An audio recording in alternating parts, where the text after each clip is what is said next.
imamo problem, imenuje se promet. Kako ga obvladujemo?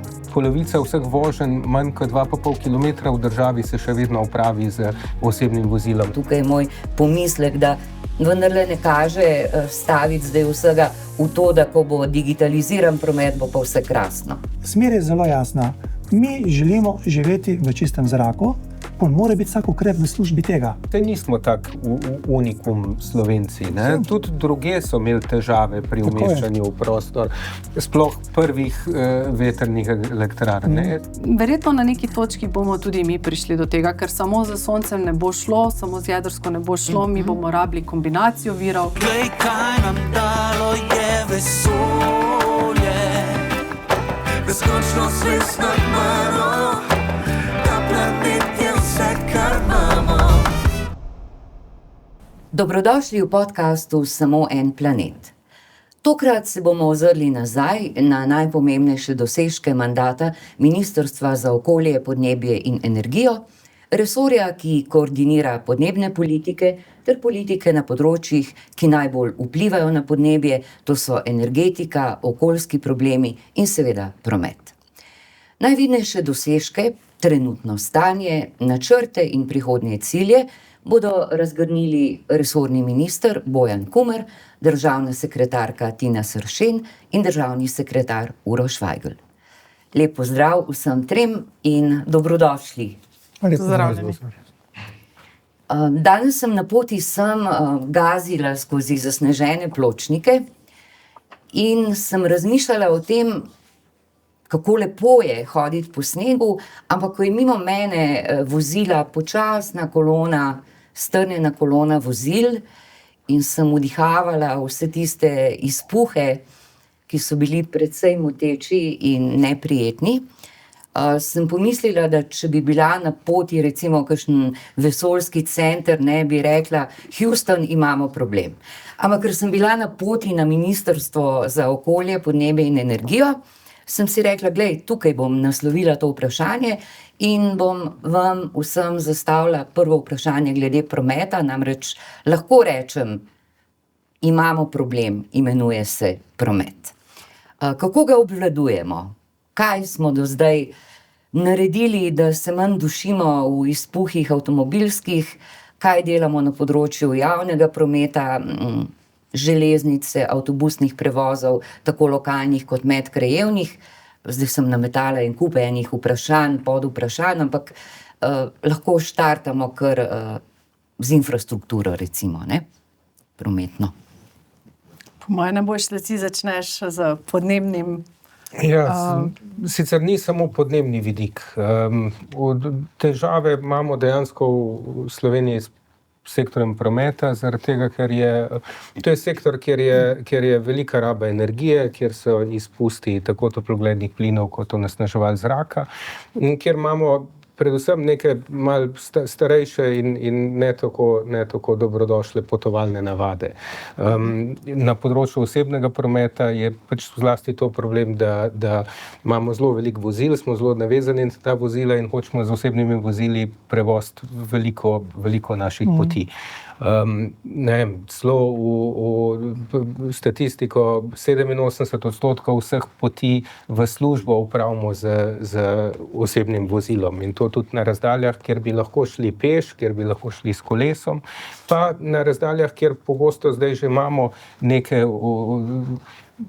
spodobne oblike javnega potniškega prometa. Tako da pri prometu, pri tem osebnem delu je pač potrebno narediti ta prekorak stran, da od mantre vsak človek svoj avto, v to, da imamo manj vozil, da so ta vozila bolj polna in da imamo zelo dober delujoč sistem javnega potniškega prometa. In to je izziv, s katerim smo se soočali, ampak težko je v parih letih spremeniti nekaj, kar je bilo nekaj desetletij zanemarjeno in bo trajalo še kar nekaj let, preden se bo tukaj izboljšalo.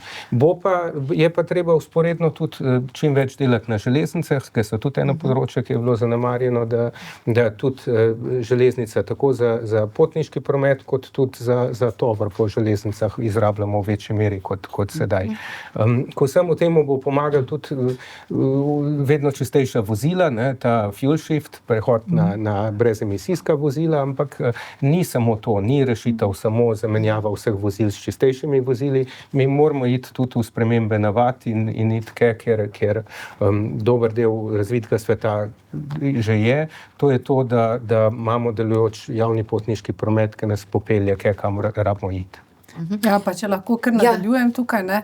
Ker je dobra istočnica, javni potniški promet. Kaj smo naredili? Ne? Ker enostavno treba se zavedati, da na prometu ni enostavne rešitve. Ne? Je mozaik enih kompleksnih rešitev, ki jih bo treba v nekem času daljšem, ker ne traja samo en mandat oziroma mandat ene vlade, ampak bo verjetno trajalo kar 1 desetletje ali več, da pridemo do nekega premika razvojnega tukaj na tem področju.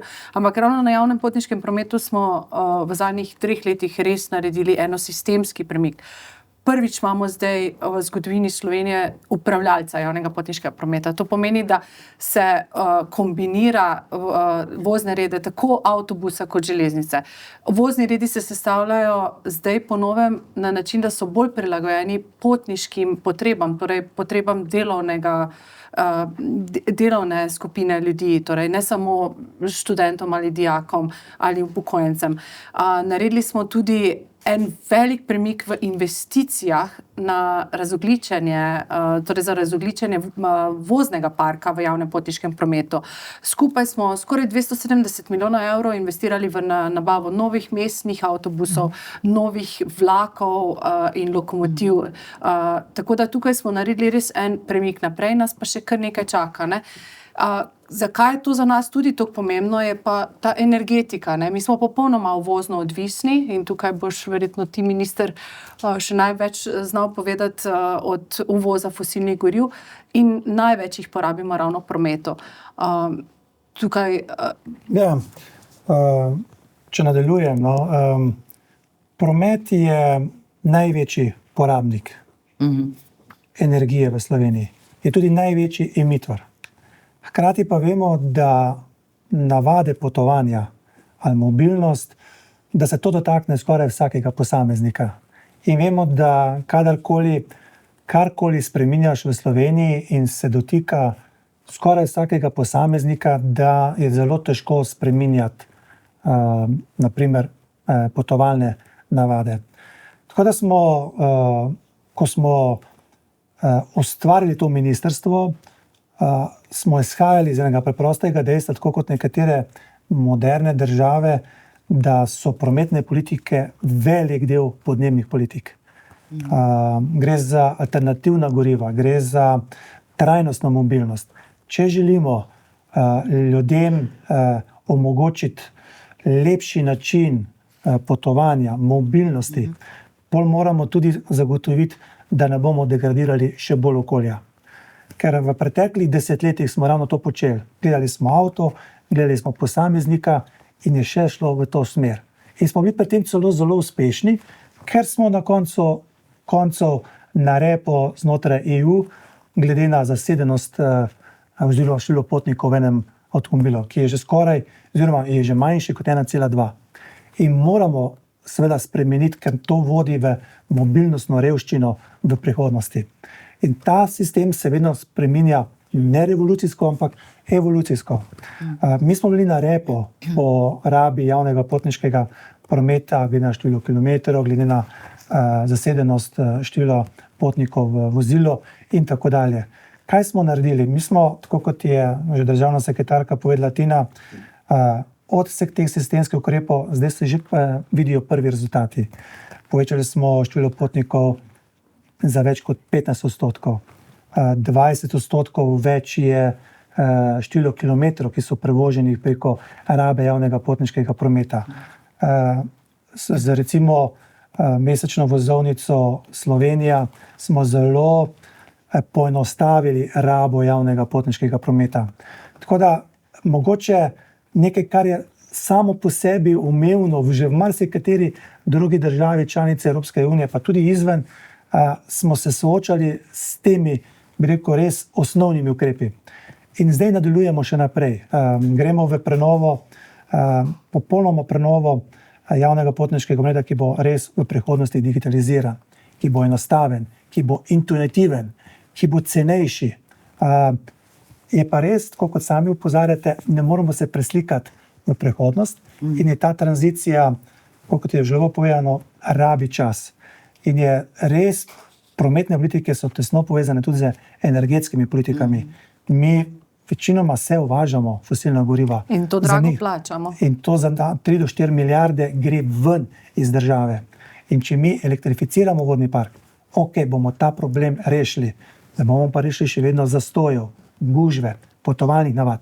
Tako da sistemsko želimo res vse te politike preslikati zato, da bo mobilnostna revščina manjša, da bo lažje, hitrejše in lepše potovati in na koncu koncev, da bo okolje od tega imelo korist, podnebje. In gremo v to smer in če gledamo današnjo stanje in ga primerjamo z leta 2022, so rezultati tukaj. Rabi bi seveda pa še več teh pozitivnih učinkov. Lahko je še en vidik, samo dodam, da je bilo rečeno, da smo pri repu v Evropski uniji po rabi javnega potniškega prometa. Smo pa po enem podatku tudi pri repu in to je po deležu gospodinjskih dohodkov, ki jih namenjamo mobilnosti. Slovenija je država, kjer največ razpoložljivega dohodka namenjamo temu, da se premikamo. Skoraj 1/6 vsega prihodka gre v ta namen, to je za tam četrtino več, kot je povprečje v Evropski uniji. In to je tudi pač posledica tega, da temeljimo na tem, da imajo družine čim več osebnih avtov in da se s tem premikajo. Zdaj, marsikje po Sloveniji se nismo nočem, da izveni čisti domišljijsko, marsikje po Sloveniji je avto še vedno nujno potreben in tudi v različnih fazah življenja človek potrebuje osebno vozilo. Sam naš problem je, da se zatekamo k tem osebnim vozilom tudi takrat, ko to ni potrebno. Da polovica vseh voženj manj kot 2,5 kilometra v državi se še vedno opravi z osebnim vozilom. Namesto bi šli peš, pa nekaj naredili za zdravje, pa za stojn trošimo gorivo in se premikamo na način, ki ima nek vpliv na okolje. Tako da ne rabimo tega početi samo zaradi okolja, to počnemo tudi lahko zaradi lastne denarnice in zaradi lastnega boljšega počutja in zdravja. Zdaj ste razgrnili kar nekaj različnih vidikov prometa, omenili ste digitalizacijo sistema javnega prometa, pa me zanima, kaj si obetate, Nekatere stvari seveda lahko reši, Se pravi, človek bo lahko sledil poti avtobusa, ki ga čaka, ali pa vlaka, ampak zamude tega istega avtobusa ali vlaka pa digitalizacija ne bo rešila, Kakšni ukrepi bi lahko pa te zamude reševali? Ker tukaj se ljudje najbolj pritožujejo. Zdaj bom rekla predvsem na železnici, so problemi, vemo, infrastruktura je zastarela in se jo ne da obnoviti čez noč in ko se jo obnavlja, promet praktično stoji oziroma je preusmerjen na avtobuse. Skratka, to celotno sliko poznamo, Tako da vemo, da to ne gre čez noč. Ampak digitalizacija sama pa tudi ne bo rešila teh težav, Tukaj je moj pomislek, da vendarle ne kaže staviti zdaj vsega v to, da ko bo digitaliziran promet, bo pa vse krasno. Ne bo rešilo, ampak bo pa omogočilo nam lažje načrtovati čas, ki ga bomo za to porabili. Vedno je tako, če si obveščen, jo lažje rešuješ izziv, ki ti prihaja nasproti. Če ne veš, da vlak zamudi, ne moreš problema niti začeti učinkovito reševati. Če pa veš, da bo zamudil, veš 2 informacije. Veš, da zamudi, pa koliko. In če bo ta zamuda majhna, se bomo verjetno znali s tem sprijazniti. Če bo večja, bo lahko vsak potnik začel učinkovito reševati ali pa mogoče iskati alternative. Ampak digitalizacija pomeni tudi prihranek sredstev, pomeni prihranek časa, pomeni prihranek denarja, pomeni učinkovito reševanje v tistem trenutku, ko problem ali pa izziv nastane. In ko bomo začeli lahko povezovati med seboj infrastrukturne ovire z problemi, raznimi voznimi redi, zasedenostjo, busov, vlakov, se bo to skupaj zložilo v neko komplementarno storitev potnikov. Jaz si sicer ne mečem peska v oči. Jaz mislim, da do sprememb pri navadah potovalnih ne bomo prišli samo z nekimi spodbojevalnimi ukrepi.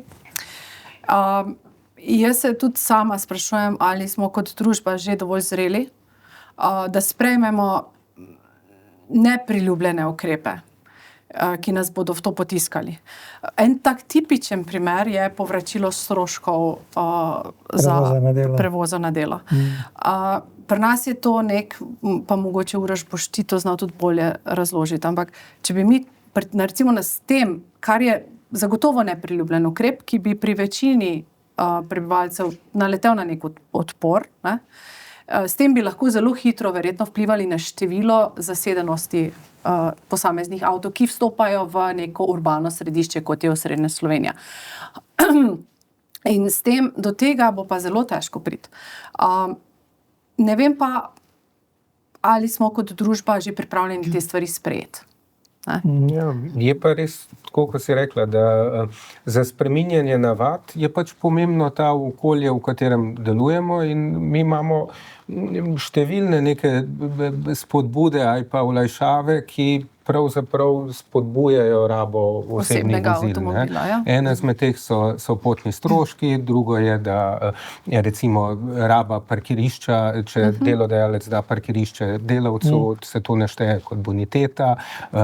Številni... Poceni bencin. Poceni, vlade tudi tekmujejo o tem, katera bo ponudila cenejši bencin za prevoze. Vse to pravzaprav dela daje neke spodbude za to, da se še nadalje rabi osebna vozila, ki pa so, statistika kaže, najdražji način prevoza. In v bistvu tisto, kar mi nekako reklamiramo, je neka prihodnost, v katerem bo pač večji del nas se bo gibal z kolesom ali pa z javnim potniškim prometom, in od tega bomo imeli pravzaprav korist vsi. Jaz mislim, da te prihodnosti se ne rabimo bati, ne? Samo prehod tja je treba na primeren način upravljati. Ampak če smem zdaj premakniti fokus, iz te, bom rekla, dokaj idealistične podobe, ki pa ni nerealistična v neki malo daljši prihodnosti.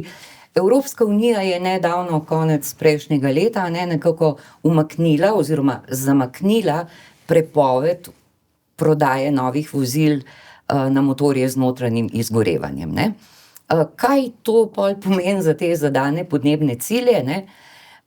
Kajti, če se zadeva za nedoločen čas zamakne, potem seveda bo ta prodaja še vedno rasla. Tukaj gre najbrž za pomoč avtomobilski industriji evropski, se to več ali manj vsi vemo, ali pa za pritisk določenih lobijev, ki avtomobile izdelujejo, tako da tukaj si najbrž nihče od nas ne dela utvar, da bi to šlo zelo hitro in gladko čez. Ampak vendarle vas sprašujem, kako vi vidite to, kar je v nekakšnem direktnem nasprotju s temi cilji, ki pa si jih je Evropska unija in z njo tudi Slovenija kot članica zadala, in to do leta 2035, pa zdaj to gre nekam v daljno prihodnost, ne? Jaz sicer mislim, da gre ta javna interpretacija, da je Evropa kar opustila cilje podnebne... Zamaknila je, ne? Ja, nič zamaknila, je hudiče v detajlih, ampak bo Uroš morda razložil več. Jaz bi vseeno postavila to v širši geopolitični kontekst na globalni ravni, tukaj je vseeno pač prišlo do nekega spoznanja, da je recimo so določene države v svetu skočile naprej razvojno, da moramo mi še en premislek narediti, kje lahko tekmujemo in kje ne. Prišlo je tudi do bistvenega premika v Združenih državah Amerike, to je treba prepoznati, in te interesi so nasprotujoči si in zelo vplivajo tudi na to, da se Evropa znotraj deli. Ker ni nujno, da imamo vsi iste cilje, pa ne govorim zdaj o podnebnih ciljih, govorim predvsem recimo o avtonomiji, osnovni energetski avtonomiji, ali bomo mi poskrbeli za samozadostnost, da bomo živeli in se razvijali na podlagi svojih lastnih virov ali bomo še naprej uvažali energente in od kod jih bomo uvažali in kdo nam bo dajal tehnologijo, ki poganjajo te energente ali ne. Mislim, to so bolj kompleksna vprašanja, ki po moje presegajo en akt, ki reče, mislim, da je 10% samo, 10%. ne. Tako da to je, jaz mislim, da ni Evropa odstopila od elektrifikacije tudi v prometu. Jaz mislim, da to smer je zadržala, je samo malo je spustila, no, ampak ti boš pa podrobnosti omenjenih razložil. 10%. No. Hkrati je pač v tem istem svežnju je komisija predlagala tudi akt, ki bi določal deleže električnih vozil v teh flotah službenih vozil, ki jih imajo podjetja. Tako da absolutno je ostala ta težnja potem, da se osebni promet uvajajo brezemisijska vozila in da so električna vozila en zelo pomemben del mobilnosti prihodnosti. Ne? Električen avto je, če nič drugega, 4-krat bolj učinkovit od navadnega avtomobila, za enako od klasičnega na notranje izgorevanje. Ne? Za enako energijo, ki ga daš noter, narediš 4-krat večjo razdaljo. In zaradi tega je prihodnost zagotovo sloni na električnih vozilih. Je pa verjetno evropska avtomobilska industrija pač tukaj malo zaostala. Njen problem ni bil to, da so imela prestroge okoljske zahteve pa prestroge okoljske cilje. Kvečemo, mogoče bi lahko rekel obratno, zaradi tega, ker je izgubila je primat, ki ga je imela v avtomobilski industriji na segmentu električnih vozil, zlasti teh bolj dostopnih, cenovno ugodnejših vozilih. In zaradi tega je pač tukaj komisija predlagala nek odpustek, ki bo omogočal malo predaha evropski avtomobilski industriji, da bo lahko z upanjem, da bo nadoknadila tisti manko, ki ga ima zdaj napram Kitajski, kjer sta vidva bolje videla, kjer so v tej tehnologiji pač absolutno prehiteli. Zdaj prihodnost vidimo v električnih avtomobilih, v digitalizaciji, ki je tudi precej velik potrošnik elektrike, a ne. Slovenija je še daleč od energetske samozadostnosti. Veliko ste delali in verjetno tudi načrtujete na obnovljivih virih energije, ne? In me zanima, ali lahko en tak večji porast, skok teh virov, se pravi rabe sončne energije, rabe vetrne energije, tudi geotermalne, ki mislim, da še ni prav zelo razvita, ne, ampak se dela tudi na tem. Lahko to pelje, bom rekla, k samooskrbnosti Slovenije z energijo, ker kot ste rekli, Bojan, ne, je samooskrba oziroma energija je največji problem, ne. Za vse, kar želimo narediti dobrega tudi, boljšega, je potrebna energija, ne. In cilj ministrstva je, da je ta energija čim čistejša, ne. Točno, da imamo domače vire in da so to viri, ki so hkrati konkurenčni, in tretji vidik, da so to čiste tehnologije, da so okolju prijazni. Ves čas, ko snujemo politike, ukrepe, imamo te 3 prioritete vedno pred očmi. Zelo dobro ste povezali prometno politiko z energetsko politiko, da ste prišli.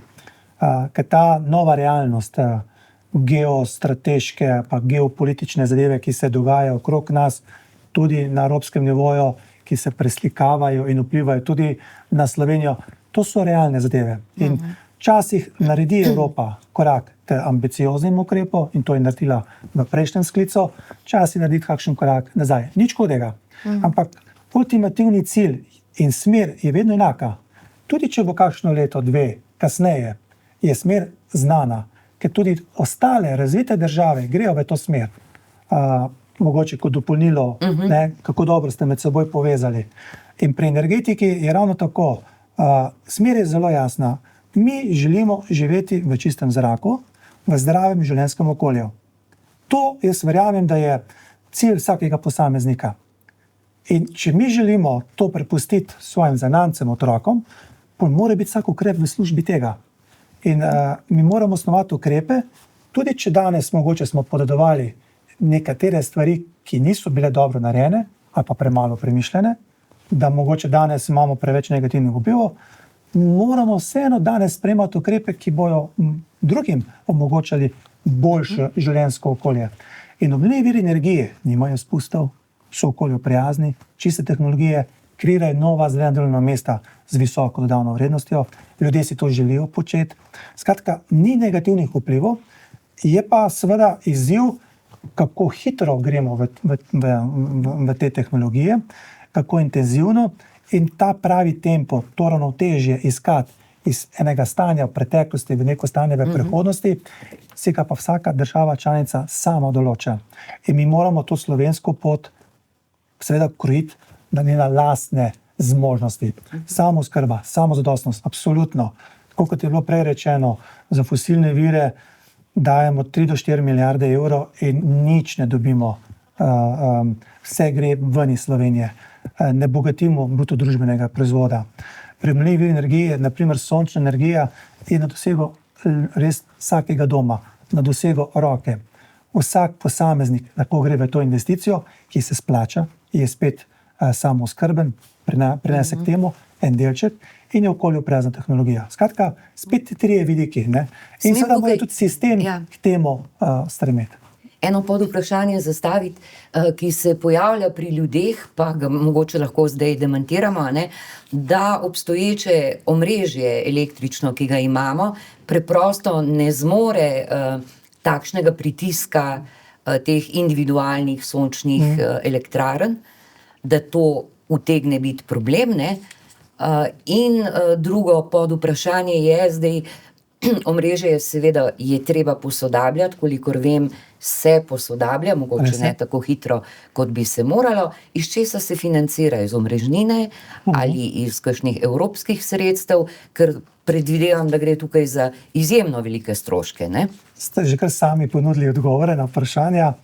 Glavna 2 vira sta seveda najprej omrežnina, potem pa seveda nepovratni viri, to so tudi evropski viri. Na našem ministrstvu smo poiskali tudi viri, ki niso samo znotraj EU, naprimer švicarski mehanizem, norveški mehanizem. Imamo določena nepovratna sredstva in zelo dobre projekte izven evropskega prostora. Posebno partnerstvo smo sklepali z japonskimi partnerji na drugi strani v primeru ELS-a.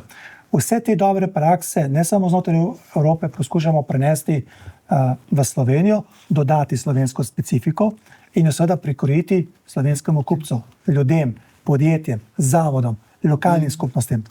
Tako da, ja, pri soncu smo toliko sončnih elektrarn priključili, da je kapaciteta več kot 3-krat večja kot pred nami. Skratka, ta vir, ki je ves čas bil dostopen v preteklih 10 letih, smo ga poskušali res maksimalno hitro dostaviti ljudem. Drugo, kar počnemo, je, da omrežje, ko ste postavili vprašanje, ja, res v določenih točkah. Ne, Slovenija, kakorkoli pogledamo, ne, še vedno ima elektroenergetski sistem, ki je dober, ki je zanesljiv. V določenih točkah se pa že pokažejo, da so potrebne nadgradnje. In kolikor vem, so v svojih razvojnih načrtih, v svojih naložbenih načrtih distribucijska podjetja ravno v teh točkah zdaj usmerjala svoje aktivnosti in nagrajujejo. In sem vesel, da smo prišli do tega, da pokaže tehnologije, ki jih priklapljamo na omrežje, kje je treba to ojačati. To je bilo ves čas na voljo, pa tega nismo izkoristili. Zdaj, če imamo določene sive cone ali pa sive lise na elektroenergetskem sistemu Slovenije, ki ga treba ojačati, to samo dobro. Imamo še pa nekje kapacitete, ki so še več kot 50% nezasedena. In to moramo seveda še izkoristiti in te tehnologije pripeljati ali podjetjem, ali ljudem, ali lokalnim skupnostim. In to se počne in seveda v to smer bomo šli. Generalno gledano, pa tle imamo še v Sloveniji kar velik potencial za rast. Ampak to je en tak tipični primer, kjer se mi soočamo res z vsakodnevnimi dezinformacijami oziroma z zmedenim narativom v družbi. Ne. Mi vemo, da nismo med najnaprednejšimi v EU, da imamo Nizozemsko, imamo Poljsko, Nemčijo, Avstrijo, države, kjer imajo bistveno več individualnih sončnih elektrarn na hišah že zdaj v sistemu. Mi smo šele zdaj prišli na cirka 10% vseh gospodinjstev in imamo še kar nekaj potencijala, preden bo zasičeno v celoti. Ne? Ampak v naši družbi se pa v zadnjih letih ustvaril vtis, da več ne moremo postavljati sončnih elektrarn, da omrežje več tega ne prenese. In tudi kako prodreti z pravimi zgodbami. Jaz verjamem, da so ljudje včasih zmedeni, ne? Ker če jim polovica politike en dan razlaga, da to je prava pot, pa zmoremo, drug del politike ta isti dan razlaga, to je napačna pot, tega ne zmoremo. Valjda ljudje ne vejo, kaj je res in kaj ni res. In meni se zdi, da se ne samo pri sončnih elektrarnah, na čisto vseh delovnih področjih, s katerimi smo se ukvarjali v zadnjih slabih 4 letih, se soočamo s tem zelo zmedenim narativom in kako se boriti proti temu res. Ja, razumem. Narativ ni toliko zmeden, kakor je čist navzkrižen. Ampak to je politika, ne, bomo rekli. Tukaj pač je treba slalomirati med vsemi temi meandrija, ne, in slapovi, ki grejo z ene in druge strani. Mislim, da električna energija, sončne elektrarne, ne, te individualne, so že kar dobro sprejete med ljudmi, upam, da se ne motim. Ne. Ko pa pridemo do vetrnih elektrarn, je pa stvar drugačna. Ne.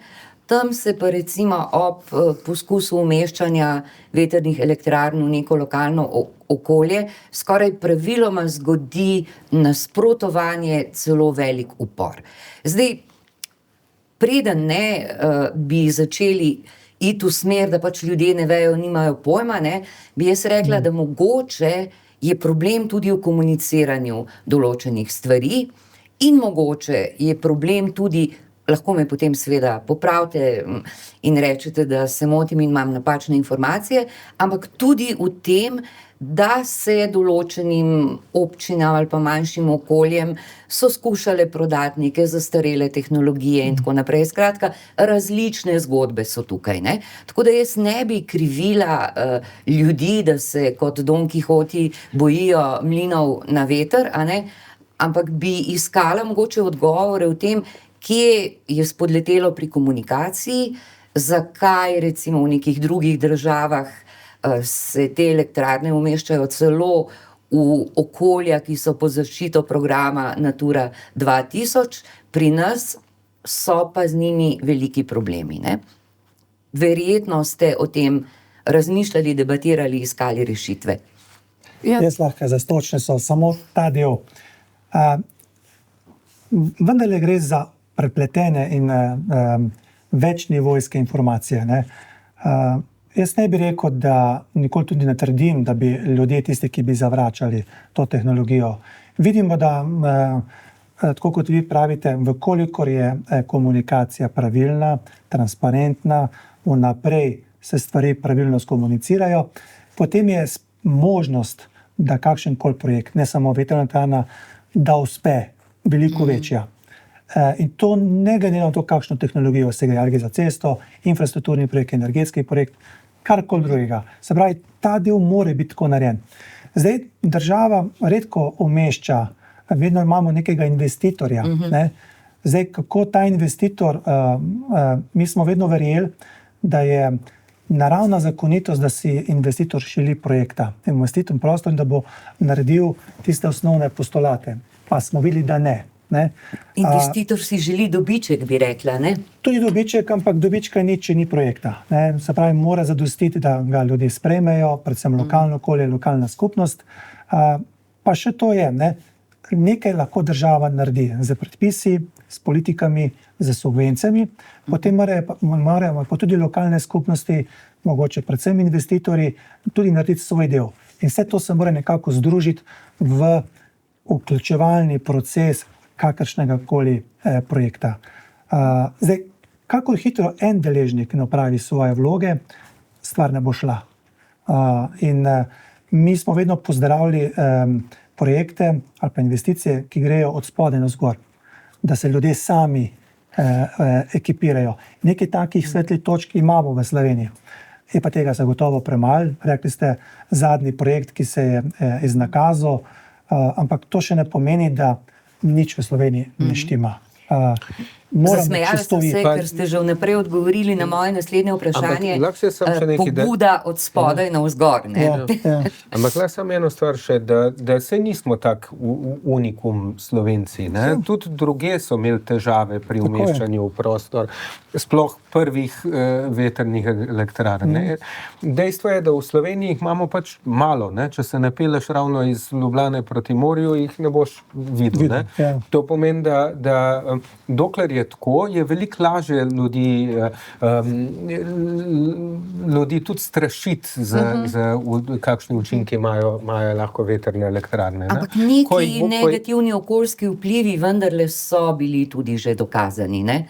Da na neposredno okolico mogoče bolj zastareli tipi vetrnih elektrarn vseeno nimajo najboljšega vpliva. Vsako pridobivanje energije ima nek vpliv na okolje. Vsaka gradnja hiše ima negativni vpliv na zemljišče, ki je bilo prej travnik. Se razumemo? Tako da pač mi vsakim posegom v okolje nekaj naredimo v tem okolju. In pač problem je, kako ti umiliš te posege v okolje in tukaj jaz mislim, da se pri vetrnicah dokazljivo da ugotoviti, da poseg ni tako katastrofalen, kot je mogoče pri kateri drugi infrastrukturi, hkrati se ga da tudi umiliti. Za primerno razdaljo od hiše, za primerno, recimo, ne vem, Španci pa Hrvati poznajo, recimo, ko je ta selitev, recimo, nekih ptic, ki so ogrožene strani delujoče vetrnih polj, da jih takrat za kratek čas zaustavijo in pustijo. Se samodejno ustavijo zaradi vseh teh senzorjev, ki jih imajo. Vse to je že razvito. Kar smo mi poskušali narediti, je res en spodbojevalni zakonodajni okvir. Da smo poenostavili enih par postopkov, da smo uvedli nadomestilo za omejeno rabo prostora po zgledu jedrske elektrarne, ki jo imamo. Da smo poskušali z eno ozaveščevalno kampanjo, mislim, da je 2 leti nazaj, kako je pač veter je prisoten pri nas. Naredili smo analizo potencialov na področju vetra, ker to je bil tudi eden mitov, ki je res zelo vztrajen v Sloveniji, da Slovenija nima vetra. Ni res. Slovenija ima zelo veliko vetra. Potencial za izkoriščenje vetra. In smo se poslužili najbolj resnega slovenskega starine od inštitutov, torej Elektroinštitut Milan Vidmar, ki je to analizo naredil, da imaš enega kredibilnega sogovornika v ozadju te analize. Je pa res, da je zelo veliko strašenja in to je proti temu se pa in nekaj res iracionalnih strahov in proti temu se pa res težko boriti. Jaz ne vem, kako bo v Sloveniji z razvojem vetra, si predstavljamo, rabili še kar nekaj časa, da bomo prišli do tega. Jih pa gledamo, slovenskih ribov vidimo, avstrijske vetrna polja. In na morje se vozimo in gledamo hrvaška, avstrijska polja, hrvaška vetrna polja. Verjetno na neki točki bomo tudi mi prišli do tega, ker samo z soncem ne bo šlo, samo z jedrsko ne bo šlo, mi bomo rabili kombinacijo virov, kombinacijo rešitev tehnoloških, energetskih in to nas čaka v naslednjih 20 letih zagotovo. Zdaj, drugi blok jedrske elektrarne ni še popolnoma trdno dejstvo, ampak je zelo velika verjetnost, da se bo gradil. Kdaj, pod kakšnimi pogoji, kako bo potekala ta gradnja oziroma bo nek referendum, ki se ga je omenjalo, kaj lahko pravzaprav tle ljudstvo reče, mislim, tukaj pa res se mi zdi, da mora stroka povedati, in seveda tudi politika, ali ja ali ne. To, da ga potrebujemo, se velika večina strinja, čeprav je tudi en del ljudi kot običajno proti. Imamo blok 1, ki deluje dobro, varno in trkamo, a ne, naj še dolgo deluje tako. Torej, kaj bomo z jedrsko energijo? Kakšne so projekcije? Jaz bi tako začel. Ker ste zelo fajn že sami tudi povedali, pa dali nam dobro iztočnico. Slovenija ima zelo dobro delujoč jedrski program v obliki bloka 1, NEK, Nuklearna elektrarna Krško. Kar veliko ukrepov smo uspeli že izvesti v tem mandatu. Od tega, da smo sprejeli resolucijo o miroljubni rabi jedrske energije, do tega, da smo podaljšali življenjsko dobo ravno tega bloka, ki ga omenjate, na katerega tako veliko stavimo, za 20 let. Kar kot odgovorna jedrska država nismo storili v preteklih letih, desetletjih, tudi to smo naredili premik, da smo začeli graditi odlagališče nizko in srednje radioaktivnih odpadkov. Se že gre proti koncu. Mi moramo najprej z odpadke tudi rešiti za obstoječi blok, da lahko širimo kapacitete in razširjamo jedrski program v prihodnosti. Skratka, kar nekaj ukrepov smo uspeli res premakniti z mrtve točke, ki so ležali nekaj let, desetletij. Tudi to, da smo začeli umeščati in smo začeli postopek za umeščanje drugega bloka. DPN je bil razgrjen. Zdaj se ukvarjamo s tem, da rešujemo te in da bomo seveda čim prej sprejeli v prihodnosti državni prostorski načrt. V prihodnosti, nekaj 3 letih, mogoče kakšno leto več, nas čaka odločitev politična, da stopimo vsi za tem projektom, ne, na ta demokratičen način. Zakaj načeloma celotna politika govori o tem, ker gre za finančno največji projekt v zgodovini Slovenije. To ni več energetska odločitev, ampak finančna odločitev. Tako, to je To finančna pomeni odločitev, verjetno 10-15 milijard. dodatno zadolževanje. Dobro, finančno konstrukcijo mora investitor še skupaj tudi z državo zgraditi, da se nam ne bo zgodil T6, kjer se je že gradil, pa se finančna konstrukcija še vedno ni zaprla. Mi moramo vedeti in to ljudem povedati. Takole in toliko bo stalo, ta tehnologija s tem partnerjem, to morajo ljudje vedeti. In jaz verjamem, če bomo s temi informacijami prišli pravočasno pred ljudmi, tako kot sami pravite, bo ta pozitivna klima, nekje 60% ljudi naj bi bilo za, da se bo to ohranilo oziroma eventualno tudi povečalo. In potem moramo res za tem stati in držati ta tempo, da se v rokih, finančnih vrednostih to zgradi. To se lahko zgodi. Imamo nekaj neuspelih poskusov blizu nas v preteklosti in te nevarnosti se moramo izogniti. Mi moramo ta tveganja, ki so povezana z velikim infrastrukturnim projektom, jih moramo obvladovati. Vnaprej se moramo na njih pripraviti. Ker veste, če se ta projekt podraži za 10%, to je 1 milijarda, to je en T6. Mi moramo res sprejeti ukrepe, da se temu izognemo. In to je vloga mene kot ministra, da se ljudje počutijo varne, da peljemo odgovorno politiko, ki peljemo, da uspešno izvedenemo projekto. Ne da ga se prepreči, da se preprečijo anomalije pri tem projektu.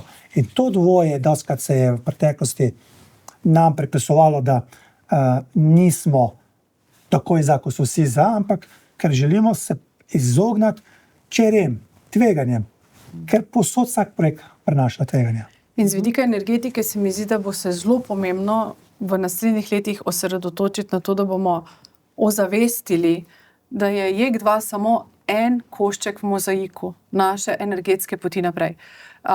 Zelo nazorno je, če povemo, da mi danes porabimo 74 teravatnih ur energije. JEK2, če bo v celoti naš, bo k temu prispeval 9 teravatnih ur. Kar pomeni, da bomo mi morali še vedno res veliko večino energije, ki jo mi uporabljamo v naši družbi, v državi, za naše življenje, za naše gospodarstvo, pridobiti iz drugih virov. To pomeni, da moramo delati vse, da nimamo privilegija izbirati med vetrnimi, ali bomo imeli vetrne, ali bomo imeli JEK2. Ne, to je lažna izbira, to je mit. Mi rabimo vse. Ja, pa časovni vidik tudi pri vsem tem. Ne, Časovni vidik tudi. Mislim,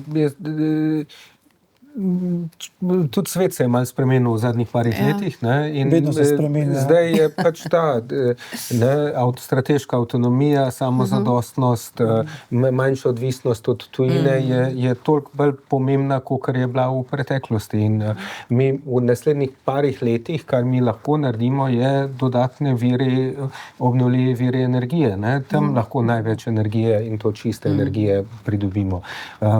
Drugi blok, ne, tudi če bo kar nekaj let še minilo, preden bo on zgrajen. Tako da v mestnem času dilema, si ne moramo privoščiti pa stati na mestu in upati na... Vem, da se A pa tudi staviti na en projekt. Ne?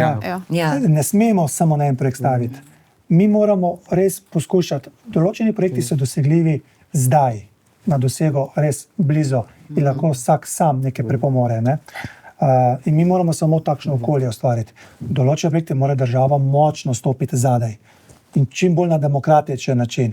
Tudi če je časovna dimenzija, da se bo kasneje zgradil, ljudje rabijo videti, da bomo tega imeli vsi neko družbeno korist. In zaenkrat se kaže, da bo tako. Ampak vendar ta tveganja, za katera vsi vemo, se moramo z njimi ukvarjati in jih primerno obvladovati.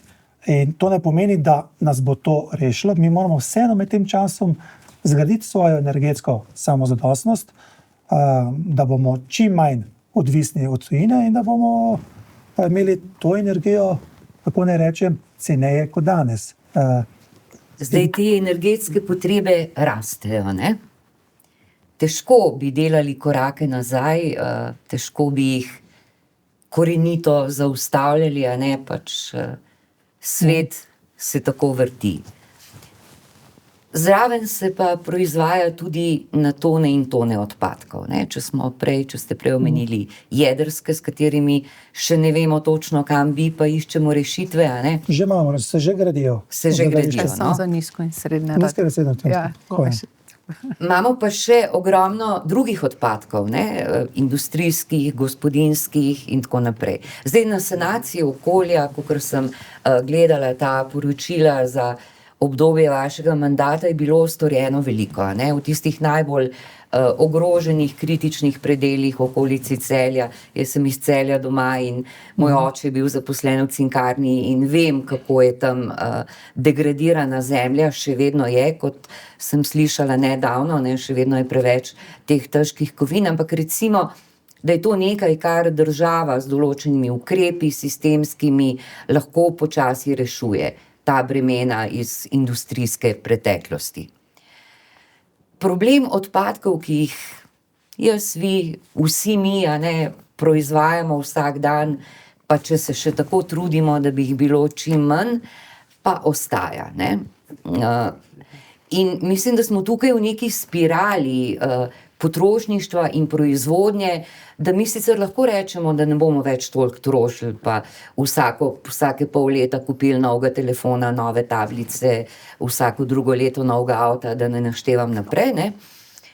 Ampak tega ne smemo, a ne, ker gospodarstvo mora rasti, dobički morajo biti, stvari se morajo obračati, ne.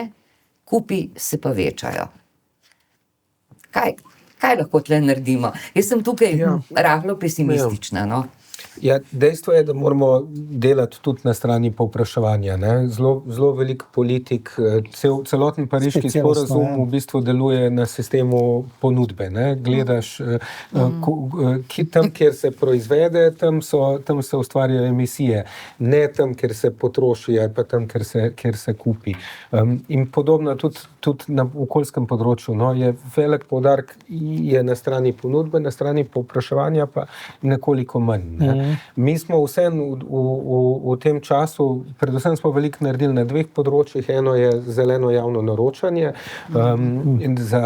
tukaj skozi en evropski projekt Care for Climate vzdržujemo eno pisarno, ki je pomoč javnim naročnikom pri tem, da uporabijo več meril zelenega javnega naročanja, ko in gradijo ali pa kupujejo različne proizvode, ker ne gre gre samo za to, da se nekaj predpiše. Gre za to, da se razume, zakaj je to predpisano, zaradi tega je tudi večji interes, da se to uporablja, kot drugo pa tudi, da se opolnomoči, da ti lahko preko razpise primerno oblikuješ, da bojo dosegali najboljši učinek. Tako da neke take projektne pisarne pomoči ni bilo. V zadnjih parih letih je naredilo kar precej k temu, da se zeleno javno naročanje več koristi. Drugo področje, kjer delamo, je pa promocija trajnostne potrošnje. Sej v zadnjih mesecih jaz mislim, da je marsikdo, jaz verjamem pa tudi,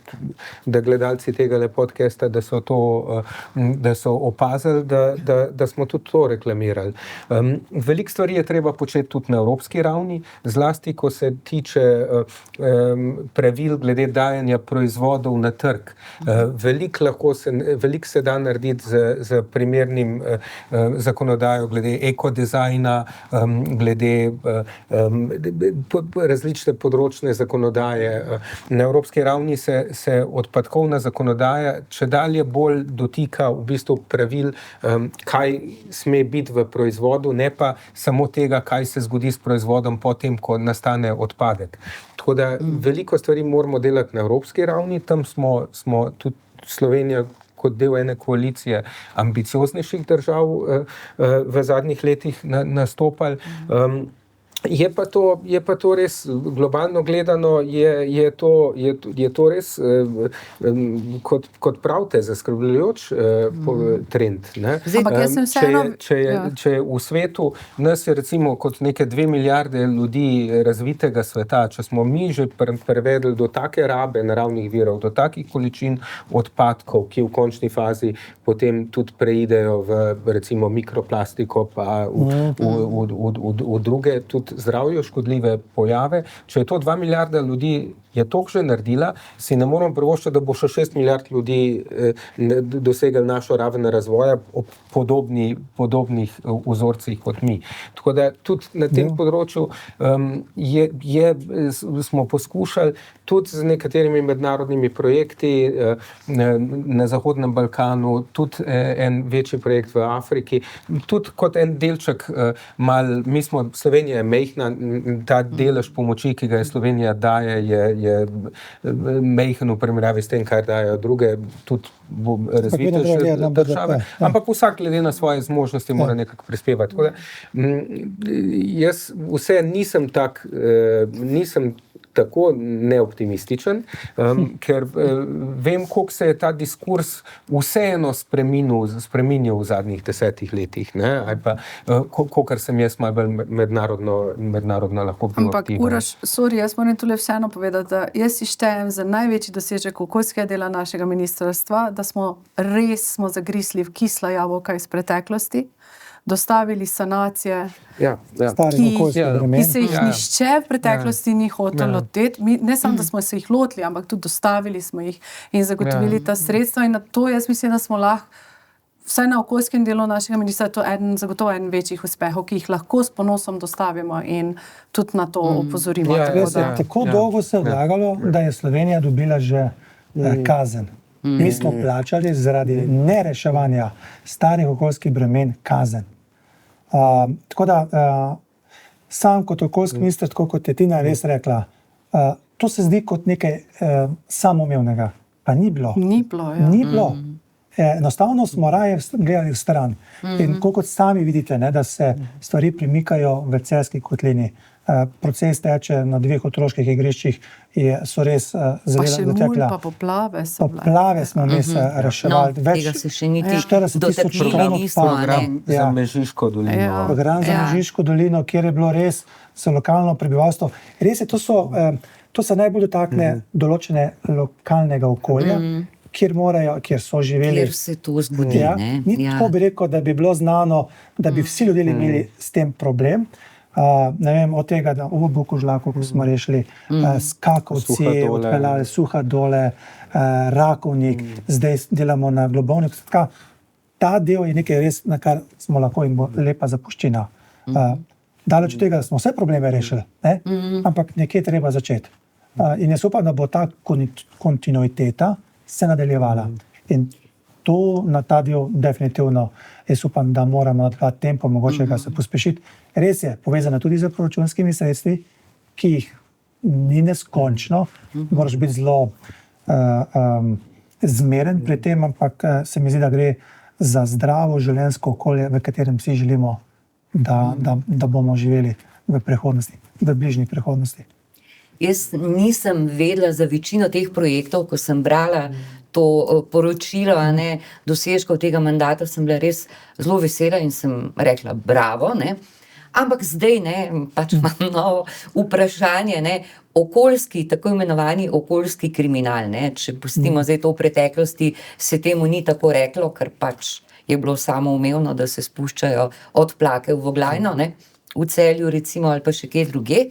Zdaj imamo pa tudi primere tega, da se odvažajo kupi starega gradbenega materiala v vrtače na Krasu, brez da bi kdo vedel. Da ne govorim o teh manjših odlagališčih, ki jih jaz res ne, ampak ljudje, stare pralne stroje, polovice avtomobilov, televizorje, pač da ne naštevam naprej. Skratka, ta okoljski kriminal, odlaganje odpadkov, kjerkoli se komu zahoče, se še vedno dogaja. Tukaj pa verjetno razen neke hude inšpekcije in dosti visokih kazni, mislim, da ni drugih rešitev, s prepričevanjem, ne vem, če bo šlo. Ja, mislim, dve dimenzije, Ena je pač ta, kar ste rekli, pač star pralni stroj v nekje v naravi. To so okoljski prekrški, ki jih ne sme biti in za katere pa jaz tudi verjamem, da jih je čedalje manj. Druga stvar pa je to, kar ste omenili kot okoljski kriminal. To načrtno zakopavanje odpadkov, za katere bi moral človek sicer plačati nekomu, da jih prevzame in normalno predela, in da se namesto tega odvedejo nekam in zakopljajo v podzemljo, to je pa res nekaj, kar spodkopava temelje družbe, temelje okoljske politike. In je pa to že področje, ki terja aktivnosti tožilstva in policije.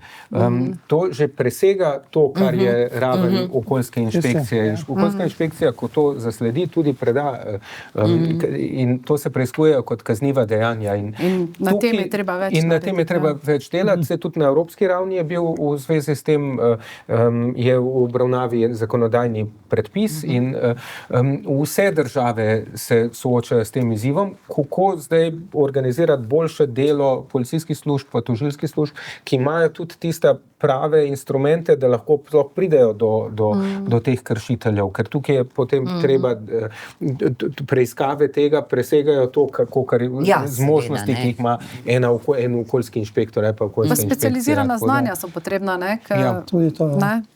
Tako kot recimo pri kriminalu, ki se dotika ljudi, rabiš tudi specializirana znanja, da to obravnavaš in tukaj imamo še kar za narediti, se mi zdi. Zdaj, inšpekcija je dosledno predajala te naznanila na institucije naprej. Bo pa res pomemben korak. Jaz vesel enega dne, ko sem vzbudil, pa v časopisu prebral, da je nekdo resno odgovarjal za kakšno takšno dejanje. Ker ko se bo to zgodilo, bo to najbolj odvračilno. Za vse potencialne kršitelje onesnaževalce. To ste zelo dobro izpostavili, ampak me je pa vodilo še k enemu razmisleku v povezavi z prejšnjim vprašanjem, pa mi dovolite, kaj je odgovorna okoljska politika, ki smo jo tudi želeli čim bolj tkati v vso naše ravnanje, odkar smo nastopili to funkcijo. Odsotnost reševanja okoljskih problemov je bil tudi močno prisoten. In Slovenija je beležila 9, 10, 11 očitanih kršitev na področju okoljske zakonodaje s strani EU. Danes smo 1, 2, 3. Skratka, in gremo proti nič. Tudi to je velik plus, ki je tukaj. Skratka, nimamo odprtih zadev novih zadev se strani Evropske unije. Staro breme v naravi, pri ljudeh rešujemo, smo jih veliko rešili, še določene par stvari moramo rešiti, pa tudi na sistemski ravni, kar nam Evropska unija učita, tudi to smo 90% rešili in ne ustvarjamo novih problemov. Kar pomeni, da če želiš sistemsko rešiti, res pa bi še en mandat. Ne? In želimo, da se to nadaljujemo. Ta okoljski mandat smo pa tudi smo poskušali reševati, vemo, za določene zgodbe, ki so se zgodile v določenih delih Slovenije in tukaj rabimo res močen inšpektorat. Za prenovljeno okoljsko zakonodajo smo želeli tudi dati večje pooblastila okoljskemu inšpektoratu, hkrati pa tudi ga ekipirati. Ta podhranjenost spet sledi iz tega, da rajš gledamo stran in danes imamo in žanjemo to, kar je bilo v preteklosti. Kar mi želimo narediti, je, da danes delamo, da preprečujemo v prihodnosti, ne, zato delamo danes te ukrepe. In v prihodnosti, ko bo takšen podcast, bodo lahko sledili, v tem času smo pa lahko pa to naredili, zato da preprečimo in seveda dajemo možnost za naprej, da se lahko to še ta del ojača. Še eno sintagmo bi rada predebatirala z vami, ta zeleni prehod. Ne? Zeleni prehod je besedna zveza, ki se je nekako izpraznila, ne? Če je na začetku mogoče veliko pomenila, se mi zdi, da se je zdaj v glavah ljudi popolnoma izpraznila, da sem še zamahnejo z rokama, dajte no, ta zeleni prehod, samo nekaj nakladajo, govorijo, pa itak nič ni, ne? To je en vidik. Drugi pa je, da mnogo ljudi je prepričanih, da zeleni prehod pomeni tudi nek nižji življenjski standard in seveda nihče noče živeti slabše pod narekovaji. Ne?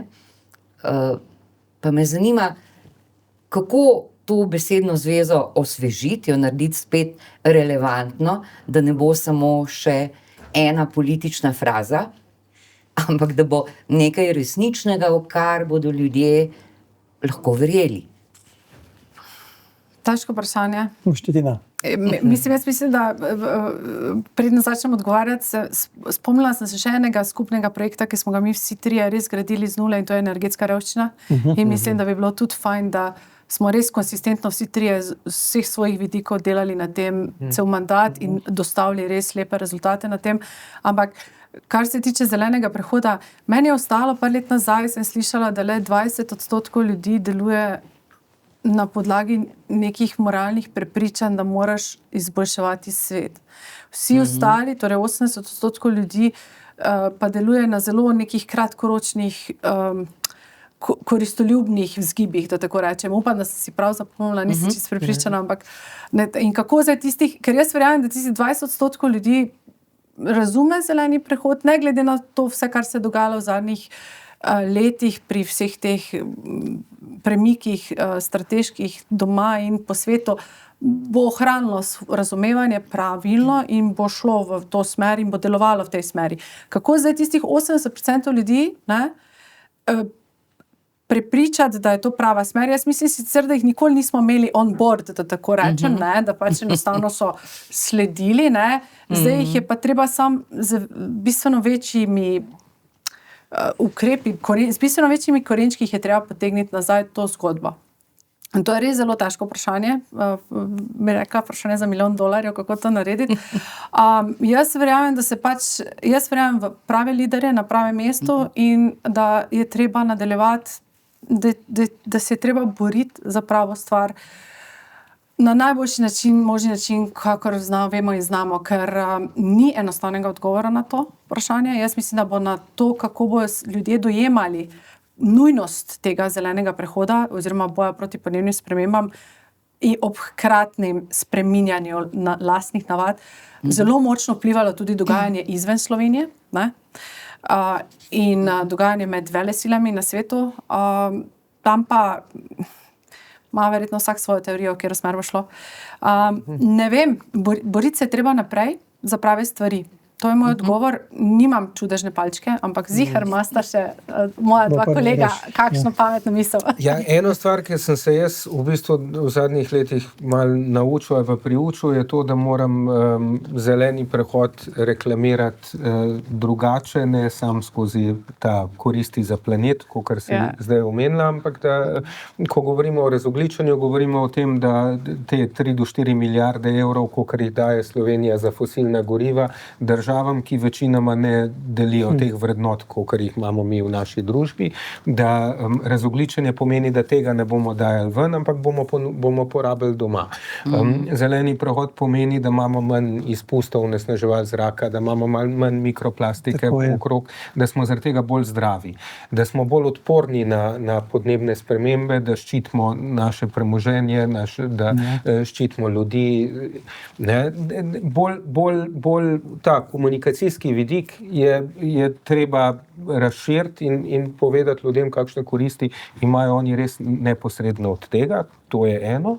Druga stvar pa, Bojan, ti si parkrat rekel, da smo ujeli nek rep enega entuzijazma zelenega prehoda z začetkom tega mandata in to moram reči, da se strinjam, da trenutno je entuzijazem nad tem zelenim prehodom je manjši, kot je bil pred par leti.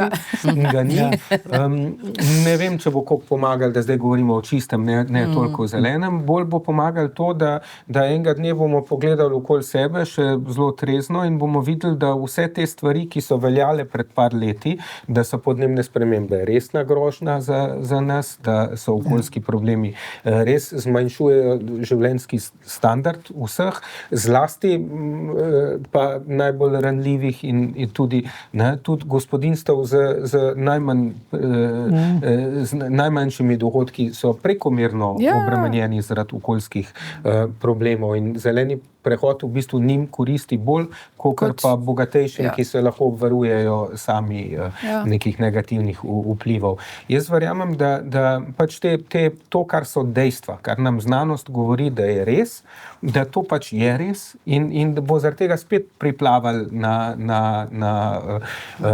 nazaj. Ne? Smo pa v enem obdobju, kjer zlasti zameram politiki, tisti del politike, ki se gre populizma na račun strašenja, skozi strašenje ljudi, zato da pridobiva neke točke in tukaj jim je pač ta zeleni prehod nek talec njihovih kratkoročnih koristi. In to ni fenomen samo v Sloveniji, nažalost je tudi drugod, zaradi tega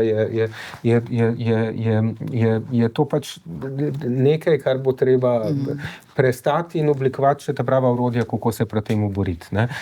Ključne so tudi dezinformacije.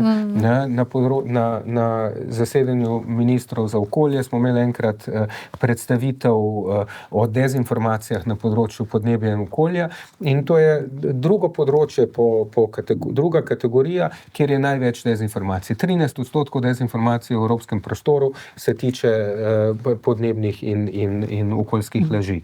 Tako da to je Jaz verjamem, da bo to tudi izvenelo in da se bomo vrnili k temu in takrat ne bo več, bo čisto vse nam o temu rekli zeleni prehod, bomo temu rekli čisti prehod, temu bomo rekli zdravo in boljše življenje za vse.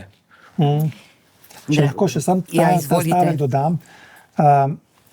V našem pogovoru smo večkrat se dotaknili posredno zelenega prehoda. Jaz sam, ko to razlagam ljudem v kakšnih nedeljskih kosilih, v svoji družbi, ki te tudi včasih označijo, dejno, zeleni prehod, to je mimo. Ne? Ampak mi smo živeli v zelenem prehodu enkrat v preteklosti. Ne? Industrijska revolucija je naredila nekaj, kar moramo danes nekako pokompenzirati. Ne?